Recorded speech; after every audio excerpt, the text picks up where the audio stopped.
All right, so today I'm going to be replacing the steering wheel on this 2015 Chevy Express. It has about 200,000 miles on it, so we're seeing a lot of wear and tear on the steering wheel. It's just a nice, easy replacement. I got this off of eBay for about 180 bucks. It's brand new. The one thing that doesn't come with it, obviously, is the airbag. But the nice thing about that is we're going to remove this one and slap it onto here. So, just real easy way to improve the overall feel of your vehicle, and pretty cheap to do as well. So the first thing, since we are going to be removing the airbag, is you're going to want to disconnect the negative battery pull, because if you don't and you start messing with the connectors in here, the vehicle's going to might think that, hey, we've been in an accident, and it's going to deploy that airbag into your face. So we're going to come over here, and I've already done a little prep work on this particular vehicle. It's an 8mm to remove the negative post.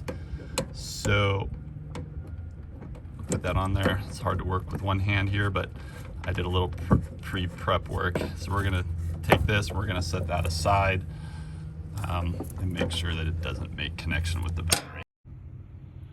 All right, so now that we have the battery disconnected, we are going to come in, and on the side of the steering wheel, you're going to see these little holes, and there's one on both sides, and obviously this one has it as well. What those holes are, and you can see it if I can get the screwdriver in here. I'm using just a small Phillips screwdriver. You can use anything that will really fit through that hole. What we're trying to do is we're trying to get in there and push on this catch. You'll see that little catch in there, and I don't know if I can get it with one hand. Yeah, you can see it move right there. I'm going to push on those catches, so I'm going to release one side, and then I'm going to come around and release the other side, and the airbag will come right out, as you will see. All right, so as you're working, what you're looking for is you want to get this little separation. Now you can see how I have it. It's about a finger width on my fingers. That's the separation you want to get on one side before you come over to the other side. You see the other side's nice and pinched, and when I come in here and hit this side, it'll eventually release, and then the whole thing will come out. Now that both sides are released, you can see that I have space all the way around. I'm going to pull this out, and there's just a single wire that's holding it in. You have to be careful here. Let me see if I can spin it around. I did a little pre-prep. There's a connector retainer right here. You just need to get underneath that and pull it straight up toward you.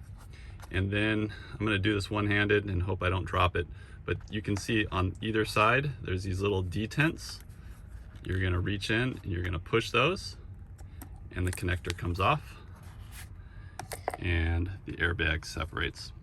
And with airbags, when you set them down, you want to set them face down. That way, if it does deploy, that doesn't come into your face. You will get the airbag itself into your face. So I'm going to set that down, face down.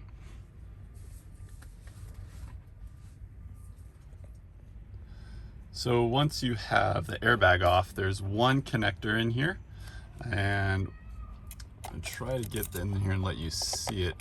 It's really hard to see. On the top of the connector, there's a catch, and let me see if I can bring it out and show it to you. Right here on the top, there's a catch, and there's a little tab here that you have to lift up, and when you lift that up, you can pull the connector out. These two connectors come off, and finally on the cruise control, you can pop that connector out. To remove the cruise control, we're just going to undo these Torx here, and there's one screw that's retaining it here. This is just a post that's holding it in. So that's it for the cruise control. Now the center post on this is a 21mm bolt or nut, and I'm going to use my handy dandy impact driver to remove this.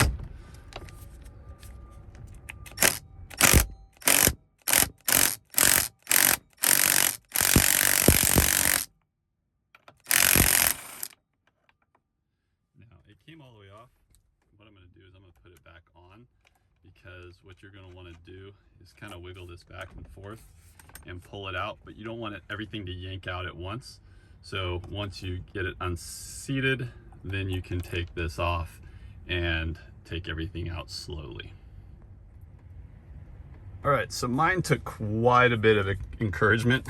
I pretty much had to put all my weight on it, pulling straight back, but it came off and it just popped up against that nut there. And now that it's loose though, I'm gonna take the nut off. And once I get it off,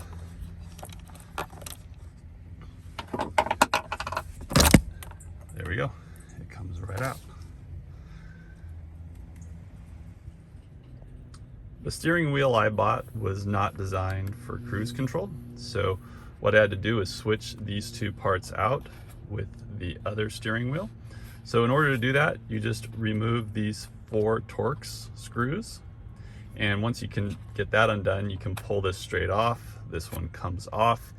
In here, you're going to take that connector out, and once you have all that off, then on the back, this whole part of the steering wheel comes off, the structural portion, and you're able to route your connector assembly back behind the structural part again, and in here, reconnect to the posts, and you're good to go. So I'm gonna try to do this one-handed. I don't know if I'll be able to. There we go. Okay, so we're set, and we're gonna wiggle it back on.